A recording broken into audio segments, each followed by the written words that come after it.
Hey, hello friends, I'm working on an '07 Toyota Tundra. This one has the 5.7 engine.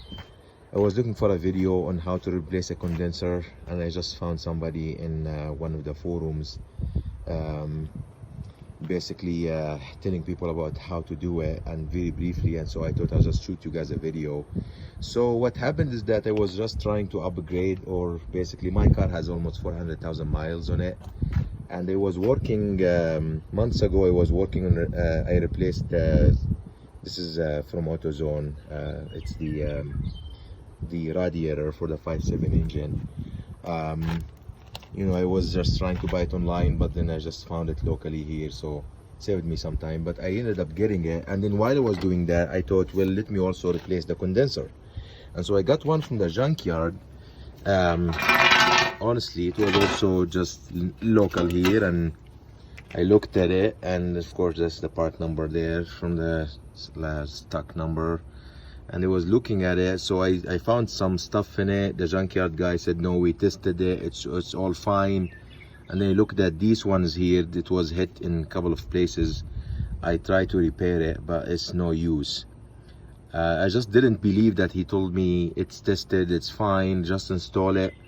I did install it, and it was actually leaking really bad. And so you guys could see the some of the testing we did. There's some green residue here just for the leak detection test. So there's also some oil up here too. So it was leaking so bad from different places. And so what really ended up happening is that I ended up just basically having to replace the condenser one more time. And the reason why is because my car has high mileage, almost 400,000 miles, and I replaced I found a low mileage AC compressor, so I threw it in there, and now I'm trying to do this, and so I find out that I'm running into a problem, and the system wasn't holding freon. So basically now the video is about how to remove the condenser, and so it's not that bad. Just start off by removing the bolts, the 12mm bolts holding basically the radiator. There are only 4 of them, one here, right, and then there's another one up here in this place. There's another one also in the core support, is actually here, and you're gonna have to remove. Mine has the transmission cooler. If you don't have it, then it's just so easy to do. But mine, I had to remove this one, the mounting bolt for the transmission cooler. I did also loosen these ones a little bit so that I could actually move it a little bit so it doesn't bother me, and that was really good for me, enough space so that I could put my stuff in there, and then loosen that bolt. So what you really have to do is to just basically loosen these bolts, and that of course comes after you also remove the, and then you can start removing the, I think what I did is that I started by removing these bolts first. These are so easy to access even with everything installed. Just remove the bolts holding the condenser. So there's only, I think, 2 here, and then also remove the freon. Mine of course lost all the freon, so I don't have to worry about that. But if yours does have freon in it, make sure that you remove it. And removing the freon, you will have to, I have a local shop here, he's a friend, and so usually just go there and he will just remove the freon for me, and then he would charge me, I think, 130 or 140 bucks to put the freon back in there, and of course to check the system and vacuum it. That's really valuable. So I just removed these, basically the I think this one is there's one here, then there's another one. You could access all of this, and you could just remove basically the lines for that. And so for me, I think I was also lucky because I was also working on my front end anyway. I was replacing the front bumper sorry, and so I ended up just doing that. Of course, these all rusted. This is just a different matter. I don't want to discuss it too much, but I ended up cutting all of them, and then now I found these bolts I had in my storage, and so I ended up finding appropriate bolts to hold to the, you know, the brackets, the brackets for the reinforcement. And so my friends, now I just want to end this video.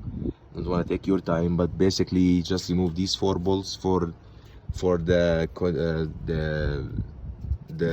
radiator, and then when you remove the condenser, so this is the new one here. It's also unfortunately came from a junkyard, but this one is really looks so good.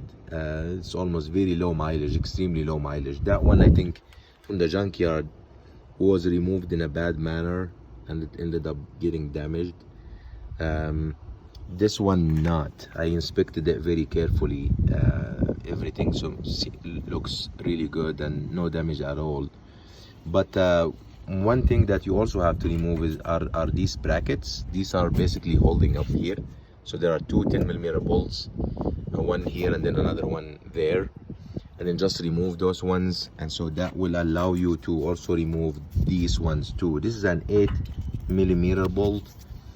You could use whatever ratchet you have. I just use ratchets because usually it gets rusty in the other end here.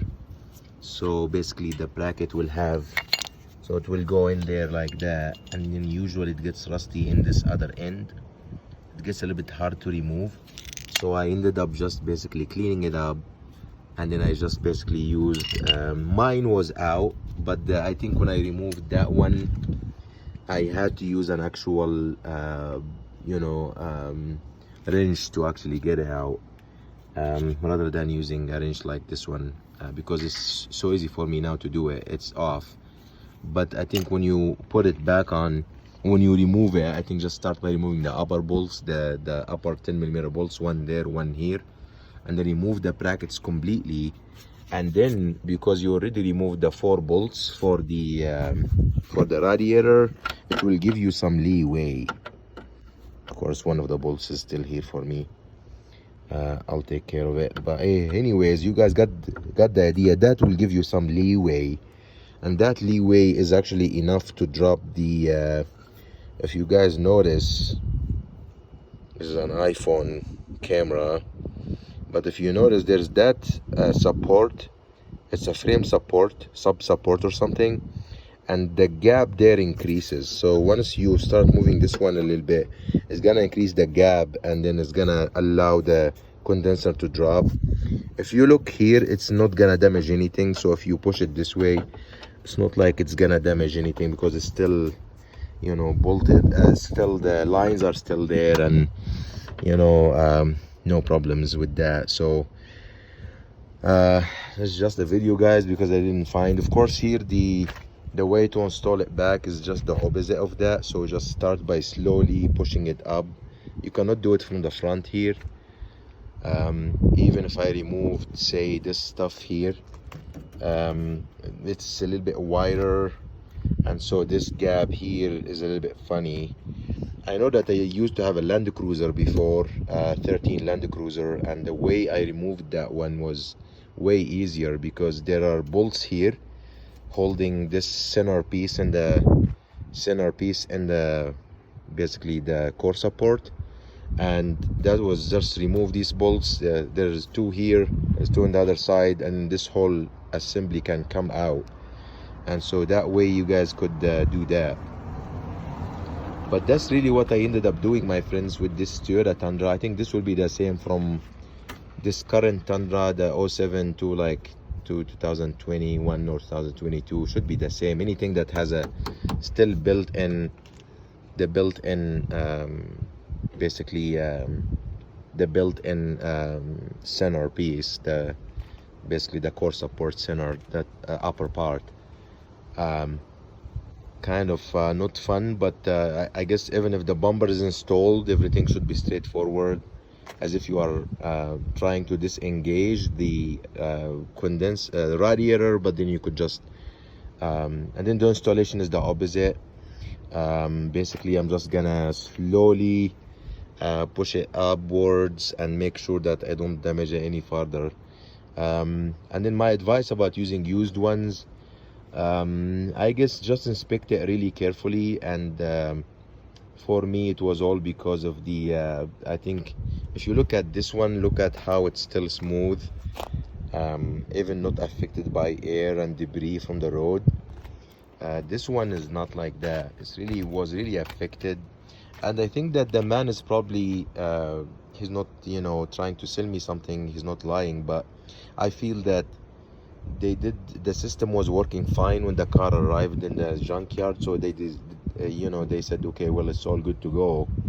But I believe what really has happened is that because they had to remove the engines from inside of these cars and stuff, I haven't been to a junkyard before, but I know they have to do that, and so things can get funny, and they probably ended up damaging it, or it was under a lot of stress when it was installed in the car, or maybe the car was hit in the area where it really damaged the whole thing.